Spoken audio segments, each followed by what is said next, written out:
And hello, and how are you? My name is Kimberly, and this is the CCOP's Aloha Friday. It is October 28th, and welcome. I have with me this evening Shana Pote, and she will bring with us tonight Zentangle Untangled. And we are very excited for that.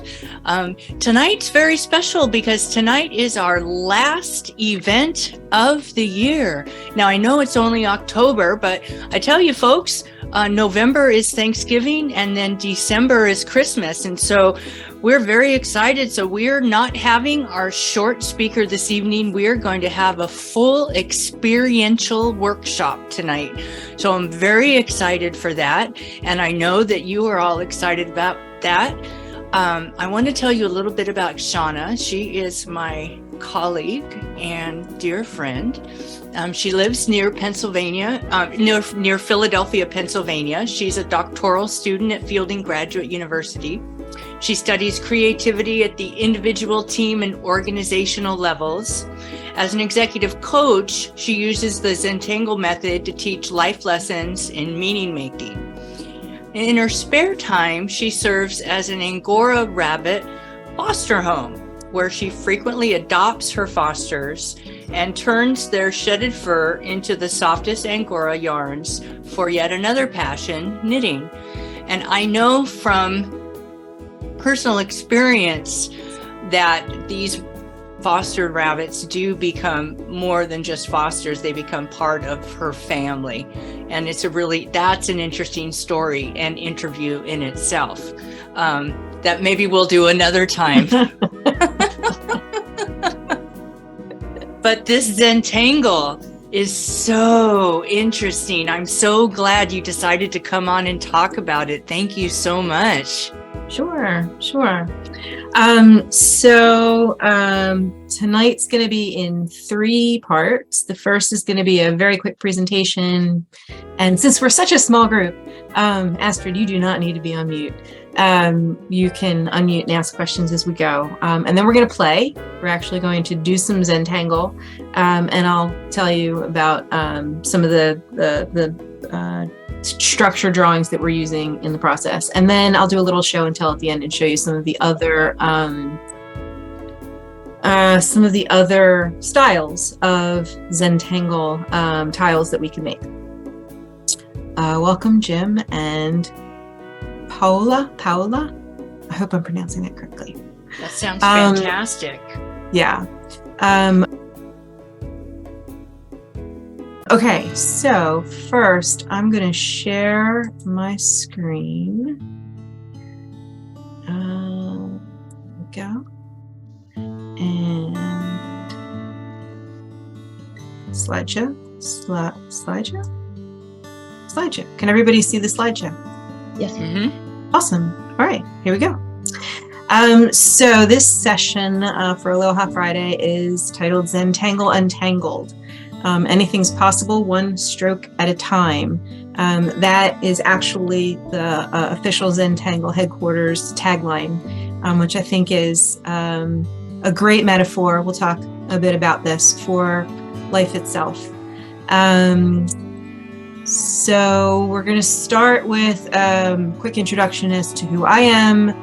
We'll do a Zentangle overview, and then we'll play. We're actually going to do a Zentangle tile, and then towards the end of that, I'll show you some of the other tiles that I've made in my journey, and just to give a sense as to what's possible with this particular form of meditative creativity. My name, Shana Pote. I'm an executive coach. I am also a certified Zentangle teacher, so I've been formally trained and certified to deliver this type of workshop. And I'm a PhD student in the Human Development Department of Fielding Graduate University. So as an executive coach, I study creativity. I use creativity when it's applicable. And every time I have approached a client to explore and experiment with this, every single one of them says, I can't draw, I can't do that. I don't know who else in the audience here may have similar experiences, but it seems to be more prevalent than not that when faced with the opportunity to draw, unless you're a trained artist, most people will say, I can't do that. Zentangle is unique in that they specifically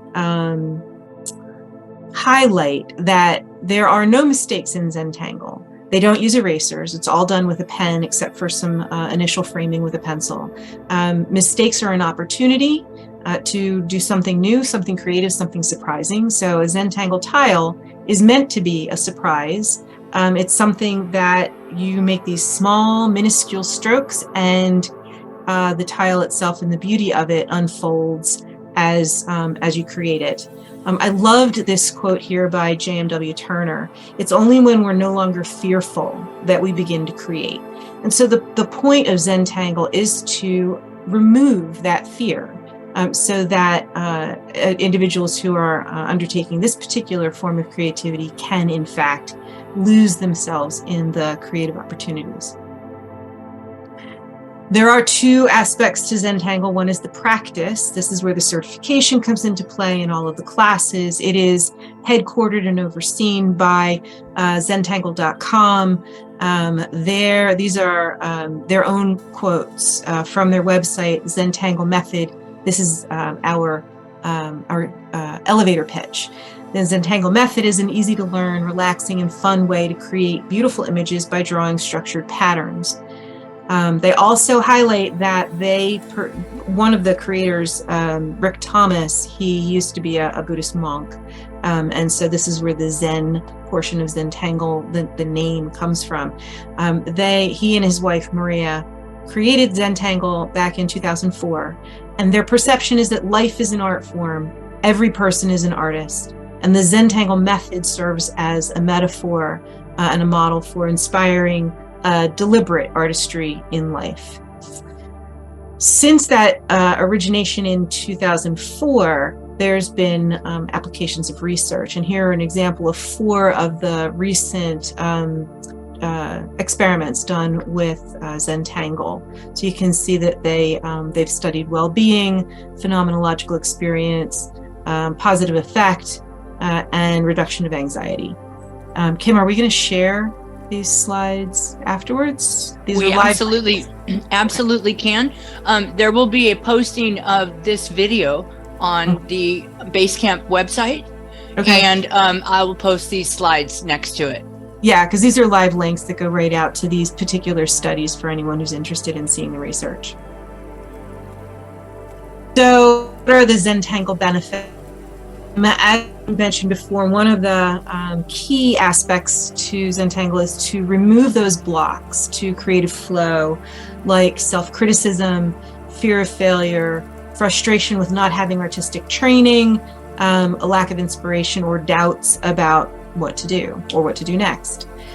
Within the frame of creativity, there's this idea of elegance of limits, which actually, paradoxically, when you put limits on creativity, it inspires and promotes more creativity with those boundaries. And in this case, we use structured patterns to provide those boundaries.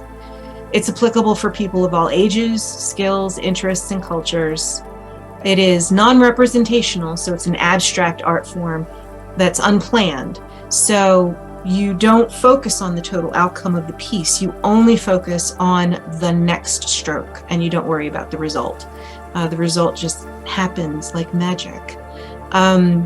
You only need to know the steps of the pattern that you're making. And if you follow those steps, or even if you don't, if you break out of the steps and maybe you have an oops and you do something that's unplanned and creative, the result is still going to be a delightful surprise.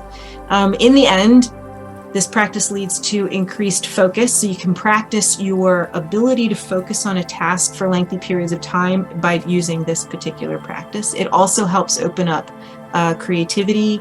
It improves self-confidence, especially in light of not knowing what to do next and being able to produce something worth appreciating at the end anyway, and an increased sense of well-being. These are all things that I aim to produce in my clients when I use it in coaching, whether it's one-on-one or if it's with a group. So these are benefits that I actively use this practice for. So I'm going to pause there. Are there questions? I actually do have a couple questions, Shana. Sure. Yeah, sure. So I'll start off before we start on the exercise. And since you just mentioned coaching, I'll start off with my coaching question. Sure. How can this be applied to the field of coaching? How do you see this being applicable to the field of coaching? Yeah, so I use creativity in a multitude of ways in my coaching. I don't force it on a client, but when it's something that will resonate for them. So for clients that are more auditory, I'll use music. For clients that are more kinesthetic, we might use dance or just movement in general. In this case, for clients that are visual and or kinesthetic, I find this particularly useful. It taps both of those wavelengths. And I will apply the lesson or the skill building to the piece. So for instance, if they're very anxious, then that's how I'll frame the use of this practice to help reduce that anxiety and bring a sense of calm, maybe before meetings or before presentations. It's something that I'll teach them as a skill to be able to apply to help pull them out of that anxious mindset, bring their adrenaline down, bring their breathing rate down, something that they can quickly do in 15 to 20 minutes before they present something. For somebody who's having difficulty focusing, I might introduce this as a means of helping them to practice focusing. So do this for 15, 20 minutes a day, and you'll find that over time through practice that this will help you with the focusing capability. It's such an easy metaphor to apply to so many different types of issues, having to deal with anxiety, being present, maintaining your breathing, putting yourself into a positive frame. As you saw, some of the research that's being done is about positive affect or well-being. So, I mean, it's not something that I'm going to pull out to deal with negotiation or conflict management per se, but it might be something that I introduce as a way to get yourself into the right frame before you go into a conflict so that you're in a good frame of mind. So those are the ways that I apply it.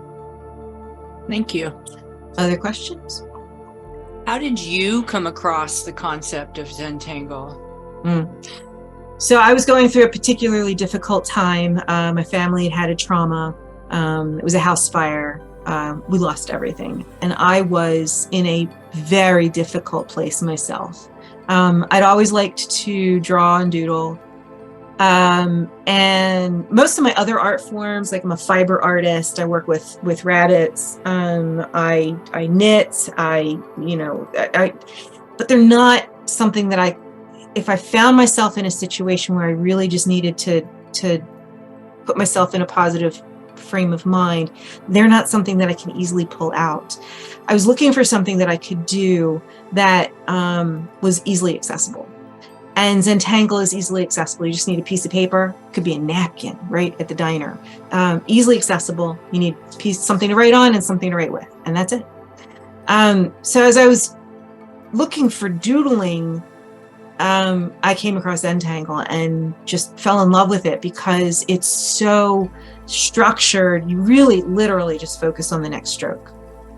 And you can go as slow as you need to make sure that you're staying present. And it was just fascinating. I used it in therapy. I used it in marriage counseling. Like I used it everywhere to kind of short circuit what was going through my anxious, overthinking Shana brain, so that I could not censor myself, not, kind of tap into how I was feeling as opposed to what I thought, what I was thinking. So that's how and then I got certified. Yeah. And this is an 8-step process? Yeah, it's an 8-step process in practice. So that's what we're going to do next, is I'm going to walk you through these 8 steps. Let me share my screen again so you can see what they are. So every time you do, this is where we're moving into the let's play portion of the event. Every time you undertake a Zentangle tile, and they're designed to be done in as quickly as 15 minutes, although you can take hours if you choose. There's always these 8 steps that it's recommended you go through for the formal practice. The first is gratitude and appreciation. Just the fact that you're here, that you had this opportunity. Sometimes it's appreciating the materials, and I'll show you what I mean by that when I show you the actual tiles that we use in the formal practice. But it's just being able to be here and do this art form. Then we draw dots. We use those dots to draw a border. Within the border, we draw a string. Then we do our tangles, which are what the structured patterns are called. We shade them in order to give some depth and richness to the piece. We initial and sign it, and then we step back and appreciate it. So those are the 8 steps. With that, this is my thank you slide. If you want to reach out to me for additional instruction or to bring it into your practice, feel free to contact me. These slides will be published. But for right now, we're just going to move right into playtime. So you need a piece of paper. I recommend an index card. The tiles that we use are actually a variety of sizes. I don't know if they're round, they're square, they're tinier squares, they can be triangles, they can be hexagons. We've got all kinds of tiles now in this particular space, but you really just need an index card. Or a piece of paper. Could be an 8.5 by 11 piece of paper and fold it into 4 pieces. You need a pen. I favor these Micron PNs. Or you can use any kind of pen, really. It could be a ballpoint pen. Use a pencil for our dots, our border, our string, and our shading. You need a smudgy thing. I use a tortillon because I'm an artist and I have a tortillon. But you can use a Q-tip. You can use the corner of another piece of paper. You can use your finger, although it's a little difficult with your finger, but we'll work it out. And then your curiosity. Yeah, so that's the end of the presentation. And now I'm going to switch to my other camera. Okay, so now you're looking at my work tab. This is how we've moved to doing this digitally, to holding these classes. The first step is gratitude and appreciation. The reason that that's a key thing for this particular craft is because these tiles that we use are a nice thick. Shall we give everyone just a minute to get their supplies? Oh yes, okay, we'll give everybody a minute. That's a great idea. Get their supplies if they're going to get them. Paula, do you guys with you? Yes? No. What am I supposed to, I don't, honestly, I just kind of joined to see. To see, to watch? You can do that too. Today's call. I'm just fully prepared. Yeah. I mean, I could put, what do we need? A piece of paper? Piece of paper, just, index card size. Yep, there you go. It's just like, it could be a rough square. It could be, and a pen, and a pencil. Those are the minimum. Okay, I can do that. Yeah. I'm going to assume Jim got up to go and get materials. Well, that's what I thought. That's the only reason why I stopped you. Oh, Jim no. left. Okay, no worries. Maybe he'll come back. Okay. Yeah, sorry about that. I didn't mean to put Jim on the spot there. That's okay. Astrid, are you coming back? There's Astrid. Okay, awesome. And you really don't need to be muted, folks. Part of the fun of this is to hear the chatter and the questions and whatnot. So the formal, if you get certified in this and you start using the official well, I'm backwards, but if you start, how can I mirror myself here? Here he is. Those are right. It's right. It's correct. Oh, is it showing up right for you? Yep. Okay, good. Okay. So we use this really nice watercolor paper. It's very special. When you get certified, they tell you all about the place where it's made in Italy. They've been around since the 1400s. It's really beautiful stuff, truly beautiful stuff. And it's got the deckled edges. You don't need this, right? You can appreciate whatever paper you have in front of you for the marvel of paper. Like, paper is just a marvel anyway. You've got your supplies. Here are mine. Very simple. Just appreciate the fact that we're here for a moment. This would take the place of everybody. Let's take a moment of silence. Let's just appreciate the fact that we have our supplies here and we're here together. So the first step is to grab your pencil, and it might help if I zoom in a little bit. Let me see. Boop, boop. There we go. Okay, so we're going to take the pencil. And in roughly a 3.5, roughly a square, about 3.5 inches, you know, like you could do the length of your finger, you're going to put a dot in 4 corners. Roughly about there. You can see it's about the length of my finger. If you have really long fingers, then you kind of want to make it just a joint or two, but about 3.5 inches.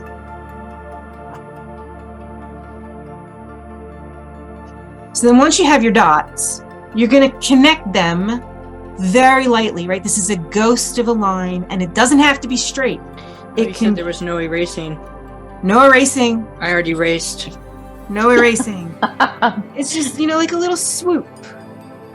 And a swoop. And a swoop. And a swoop. Right? Nice and friendly. I actually totally missed my dot over there in the corner. Perfect. Absolutely perfect, Jim. I'm swooping outward because that's how I feel at the moment. And that is perfectly acceptable. Exploded. There you go. So that's step number 3. Step number 4 is our string. Now, strings can be very complicated. They can be all kinds of loopy, and we're just going to do one string that goes through the middle of the piece, just a line, corner to corner. The more complicated your strings, the more complicated the piece. We have half an hour to do this, so I want to make sure that we can all at least get a good start on our project. So now that's all we use the pencil for until the end when we do shading. You can set that aside. So now I've got this pen. This is a Micron PN. Whoop, there we go, Micron PN. It's a 0.1 N, which is the typical N that we use in the formal practice because it gives a nice crisp line. You don't need to do this. You can use anything. You use a ballpoint pen. You can use a Sharpie marker on like huge paper. It doesn't really matter. But now we're going to tangle. So I'm going to move this aside for a hot second. I'm going to show you the first pattern that we're going to make. This is called muka. And there's 2 ways that you can do muka. You can do it so it looks like a swoop with a bulb on the end, like so. Or you can eliminate the bulb and just do kind of like a rounded thing, like so. Right? So one's got this kind of like comma-like shape, and the other one is more of a blobby shape. Either one will do. You can go in the opposite direction, right? You can do it like so, and then whoop. You can do it like so, with a big blobby on the end, and kind of swoop that down. So what we're going to do first is we're going to take our tile, and in this, now one of the things about the tiles are easy to turn. So you want to move your tile around liberally to make sure that you can control your drawing. So I'm going to start with a nice big swoop like so. And then I'm going to build on that just by coming off of each one like so. I'm going to kind of make this spray of muka. And between them, I might leave some spaces because we're going to fill those spaces in with another pattern. Now, you have the general shape. You just fill this area with this general shape.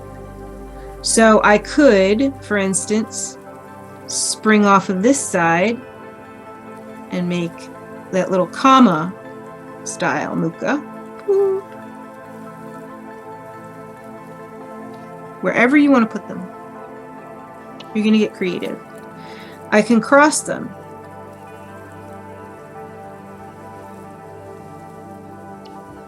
Like so. I can go outside my boundary, my string, my border. There are no rules here. You just draw muka wherever you want it to go. You can go over and under and behind. Give it a little depth. I'm going to put another one in here.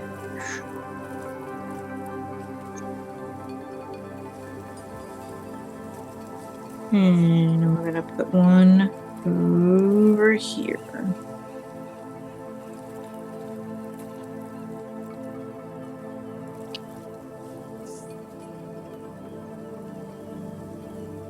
How's everybody doing?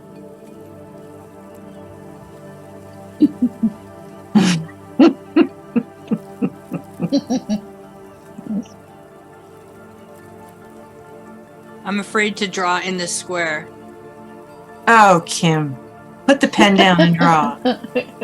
Put the pen down and draw.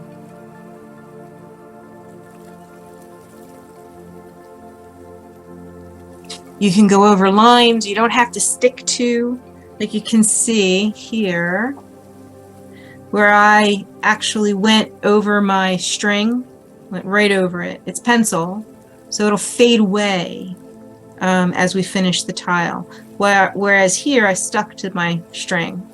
I stayed within the boundary. So you can go over or you can stay within the boundary. Entirely up to you. Are we ready to move to the next step? Ready. Yeah? Okay.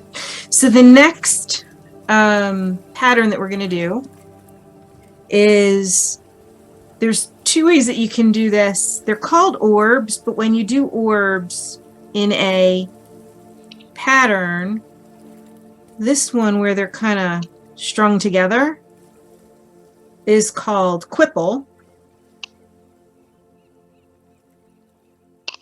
And this one where you put circles randomly in different sizes, you can make little small ones and big ones, and they're just kind of clusters. This one is called tipple. But what's that, Jim? You need to unmute. You're muted. Said it's just quipple and tipple. I like the. It's just quipple and tipple. Like the language. Quipple and tipple. Yep. These are, just so that you know, these are what are contained in this book here. Let me back up just a little bit. Document issued by Zentangle with all of the patterns and the step outs. There are a bazillion more than what's in here, but this is a good place to start. Okay, so now what we're going to do here, let me zoom back in a little bit, is we're going to fill in some of these areas here with either quipple or tipple. So if you got a long straight section like I do here, then I'm going to fill this in with quipple. I'm going to fill with circles, and you want to go slow so that they have a nice puffy shape. And then at the end, where you've got these little spaces, you can fill them in to give this some depth. So that's quipple. Now I might have like a big area here or this area here where quipple doesn't really fit. So maybe I want to fill it in with tipple, and I'm just going to draw random circles to fill this area in.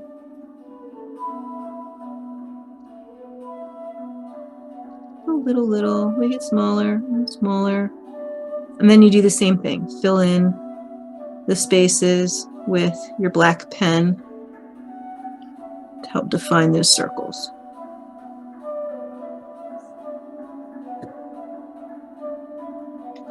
See that? They're just circles. Easy peasy. Kim, you still having trouble putting pen to paper? Well, mine does not look like that. No? Paula? No? Oh, you can't see I my can't see background. yours. I'll change my background just so that I'm not afraid to show mine. Okay. Love to see it. Let's see. Here we go. Background.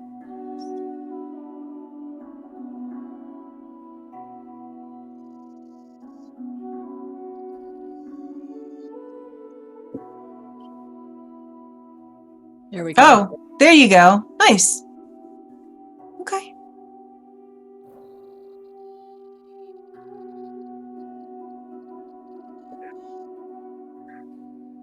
Let's see. Now, at this point, as you are doing your tipple and your quipple and you're coming across borders, you can flesh out your border and draw that line in. Because at some point, you do want to have your borders defined. I want to move this where you all can see it.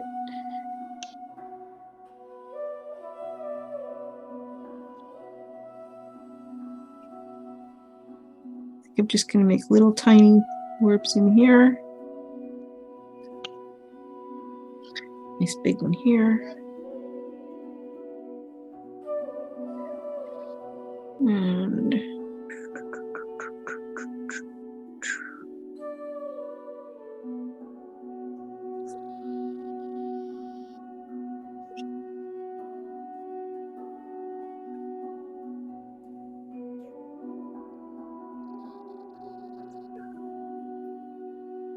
Wow, that looks amazing. what's that? Your This Zentangle. one? Yeah. Yes, well, it's a practice, getting fluid with just the idea of making marks. I'll often see in clients where I'm introducing it that they tend to stutter. Like in the beginning, it's hard to let the pen just make marks. We're so used to being precise and perfect and practiced and proficient. And that's a lot of P's. That is a lot of P's. It is a lot of P's. And it takes, it takes effort to be effortless or to appear to be effortless. And this is the practice, is putting pen to paper and just learning how to let it flow.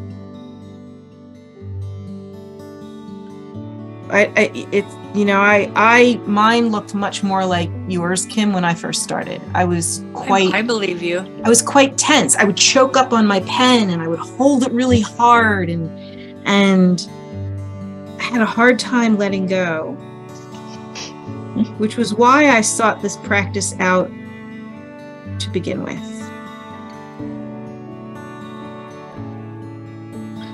And it's made a huge difference in my ability to do things imperfectly and to accept that they are perfectly imperfect. So we're going to pause here. I know we probably didn't finish this section. No, Paula, I'm going to encourage you to pull this video up once it's published and try again, maybe without the lined paper. I think the lined paper creates some visual distortion. Oh, maybe. Yeah. So a plain piece of paper might help. Jim, nice. Oh my gosh, Jen, that looks amazing. Oh, that does look amazing. Pretty crap. Oh, Paula, I think that's very nice. See, anybody can draw. Here's the thing. Anything on the page is better than not attempting it at all. Really, it's the first step is just making marks. I agree. I agree. Yeah. All right, so we're going to move on to the next pattern.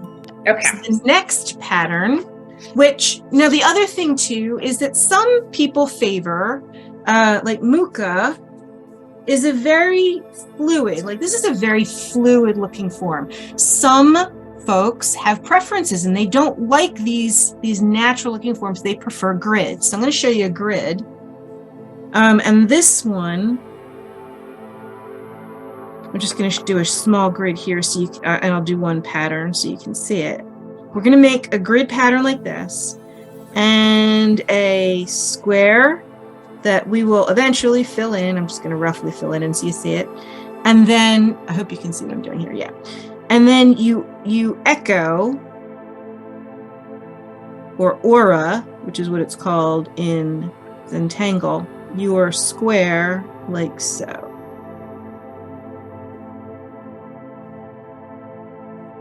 That's the pattern here. Probably fill this in a little nicer. But you get the idea. This is a square, you've got the auras, and we do that in every single square in the grid. Some folks really just love the practice of auraing. I mean, there are other patterns where you just draw a line and you just aura that. And you just do that over and over and over again. That's not what we're going to do tonight. We're going to do this one, and this one here is called flukes. So that's what we're going to do on the second part of this tile.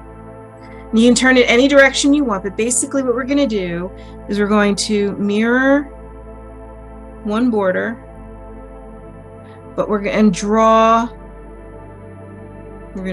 these squares, or these lines, and then cross them to make squares. So I've got one set of lines there. I'm going to turn my tile,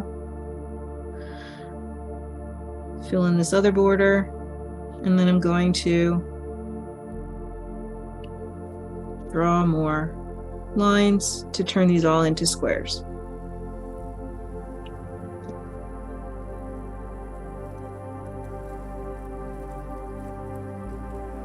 Like so. Now you can see what I mean by non-representational. There's no up, there's no down, there's no right, there's no wrong. It's whatever suits your fancy in terms of its aesthetics. But while you're drawing, you may find that it's easier to turn it one way than another. So once you've got your squares, decide which way you want your dark corner to be. I think I want my dark corner to be here. So I'm going to go through and basically you go midway from the top of the square to the center and then over to everyone can see the edge. Yeah. You can see I'm chopping out from midway to the center and then over to midway on the edge. We're just going to do that one stroke in every square.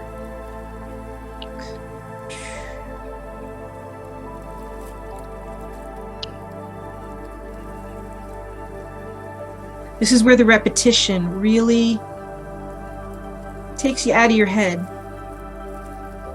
You don't need to, you're just doing the same stroke over and over and over again. If you've got a square where it's like behind your border, you can just imagine the edge of it. Like right here, I don't know if you can see this, I've got this little square piece here right next to my Mukha and my tipple. Just pretend like there's a square there and color that in.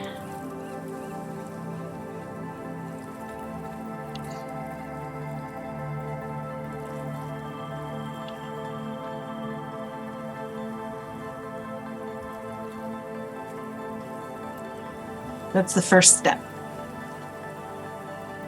Paula, how's this one going for you? A little easier? Uh-huh. Yep. You may find that grids are a little more comfortable. I still think going with non-lined paper would be helpful.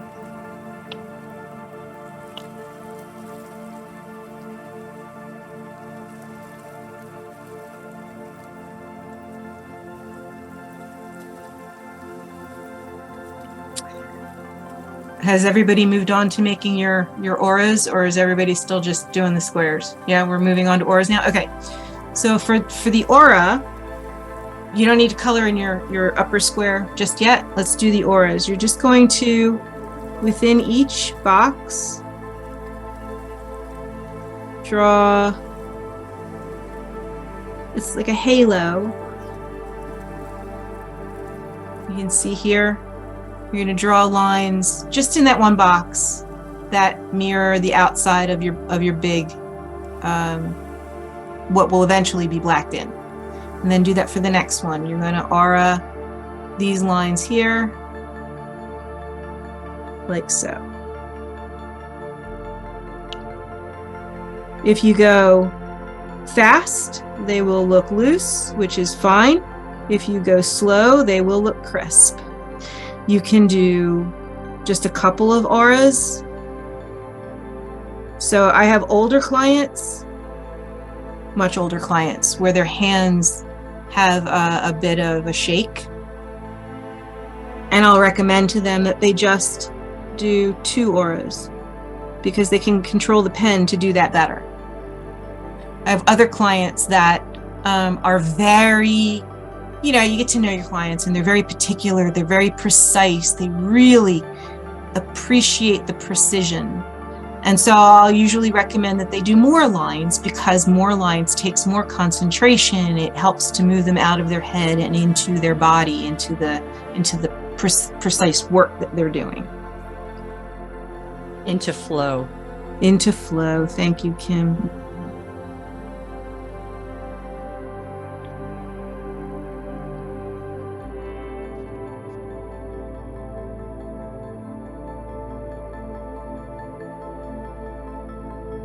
I made my boxes so small, I'm doing miniature.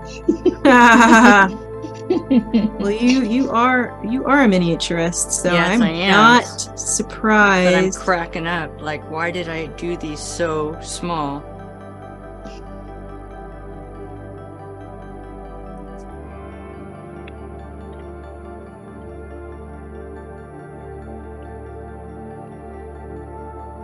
There are things that we can learn about ourselves too in this practice. If you reflect on it, Kim, why did you go so small? Maybe you like small. Tedious. I like small and tedious. Maybe, and knowing things about yourself is, it's the route to enlightenment.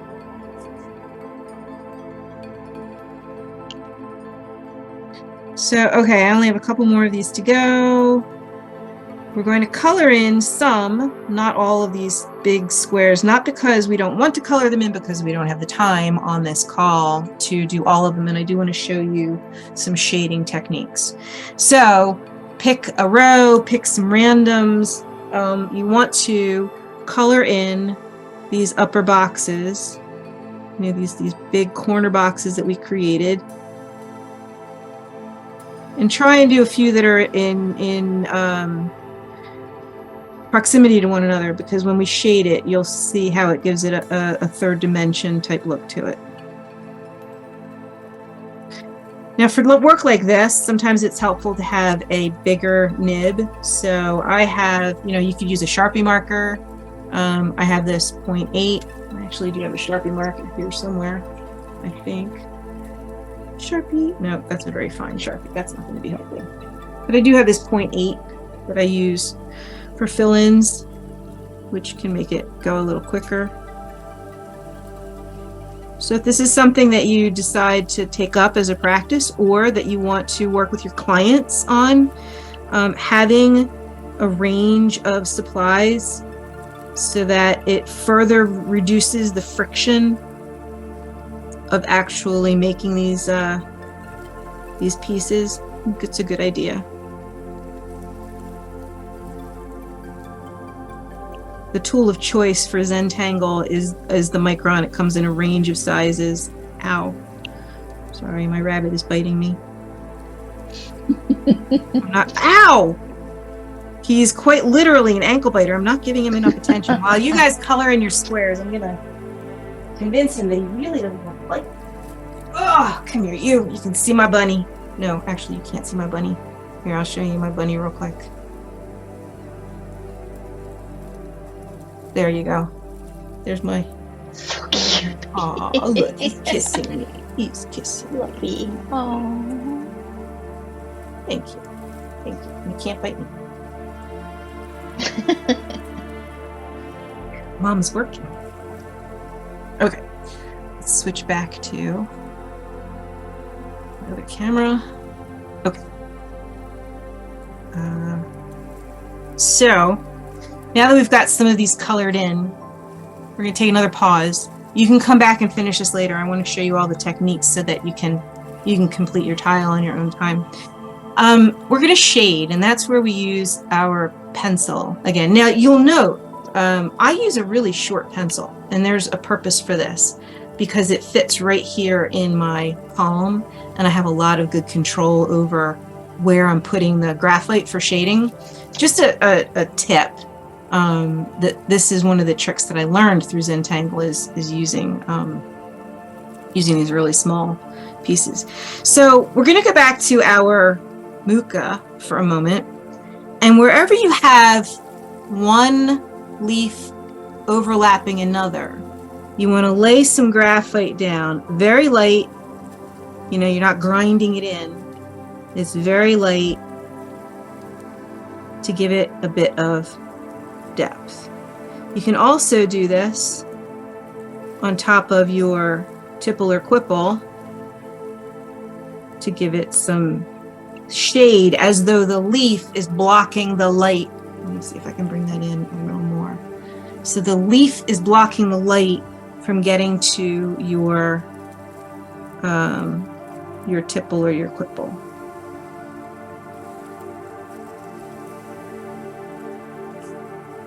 I've got this leaf here. I guess it depends on how you hold it, though, doesn't it? Yeah, well, actually, it's non-representational. So you don't have to worry about angles of the sun. You just can, there's no continuity to that. I know what you're saying, Kim. If you were an artist, you would be worried about everything having the same angle. You don't need to worry about that here. All right. Believe it or not. So like here, I'm gonna shade around this leaf, and here I'm going to shade around this leaf. Can you see what I'm doing?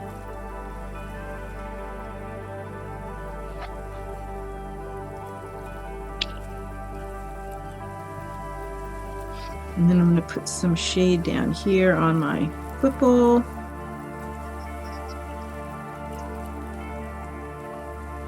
I have other areas. The 6-minute warning, friend. Thank you. We're actually doing pretty good. Then we're going to put some shade on our fluke. And for this one, we're going to go crossways. So here, where we've got these light lines, we're going to do that on each one of these. And then we're going to graphite on the up. Hope everybody can see what I'm doing. I'm putting it here.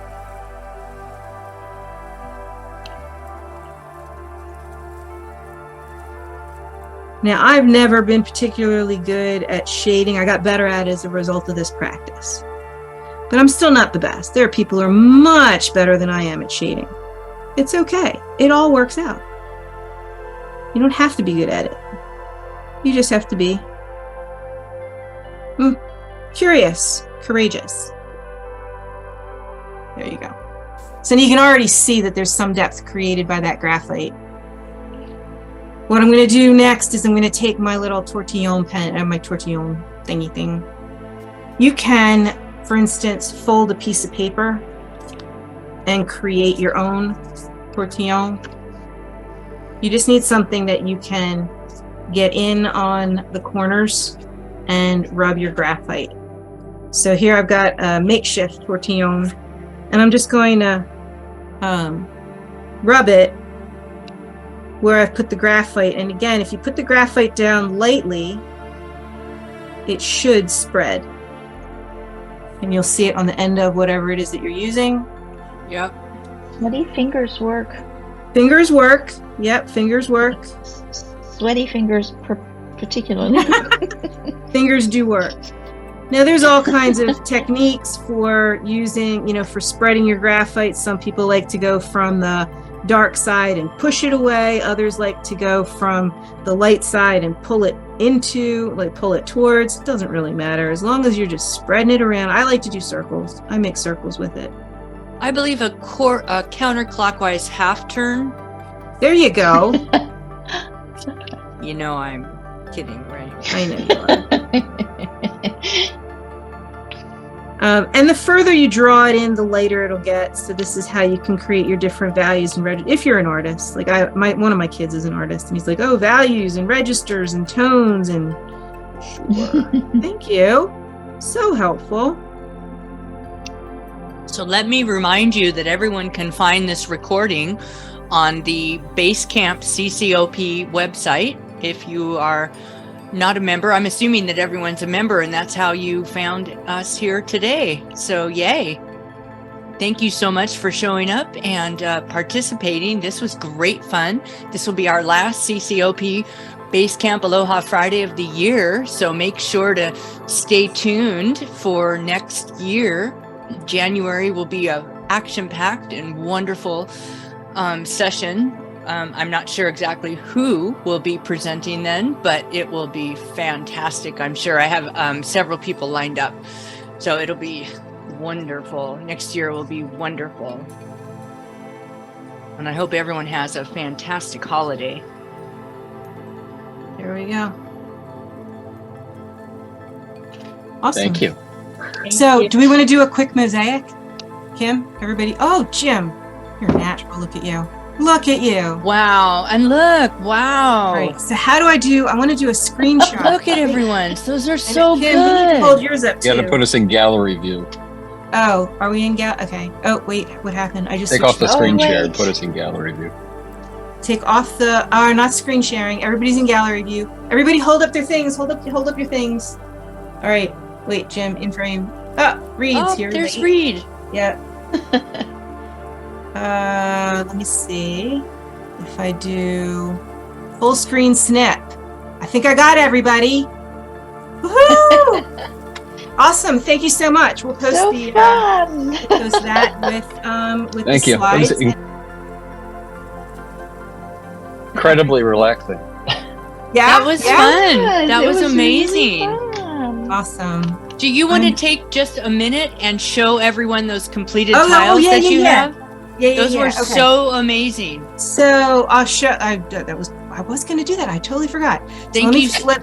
Let me Okay. thank you very much, Shana, for coming today and doing your workshop. And I really appreciate you so much. So I just wanted to thank you very much for your time and your effort today. So yeah, really appreciate you.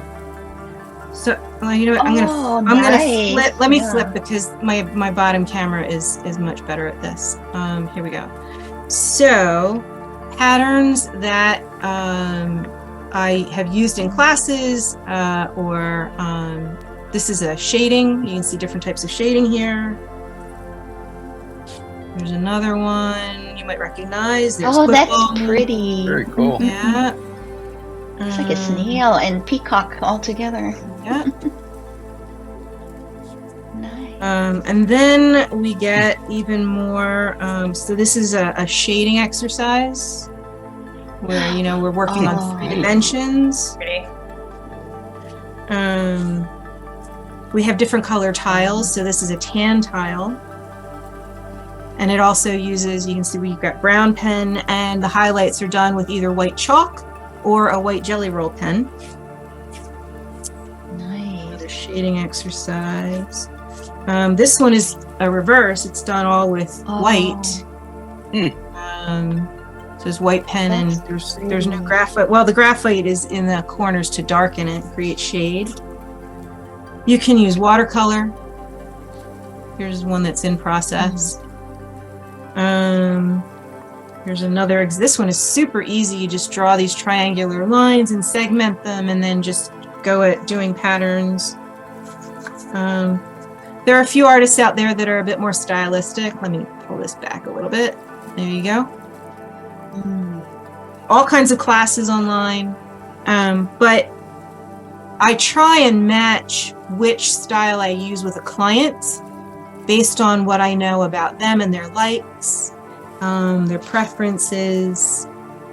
Here's another style. This one's fairly complex. It's got some gem work in there. It's actually 2 tiles woven together. This one is called, there's a style called neuromapping, and it's been combined with Zentangle in order to create these thick and thin lines. So it's actually a combination of 2 different art forms to create those tiles. And then you can get all kinds of crazy, like 3 dimensions, this little box. This one is one that I'm in the process of assembling. So this is what it will look like when it's finished. It's a 3-dimensional rose. And here are the various petals for said rose. Jeez, I'm so old. Hi, Reed. It's so nice to see you. What do you mean old? Hey, that's for next week's class. I don't half of what. Exactly. All right. So Shana, thank you so much for sharing. I'm going to sign off now. Aloha Friday, saying goodbye. Stay tuned and stay put for our January segment. Thank you. Thank you so much. Off for the recording. Thank you. Thanks, everybody. Thank you.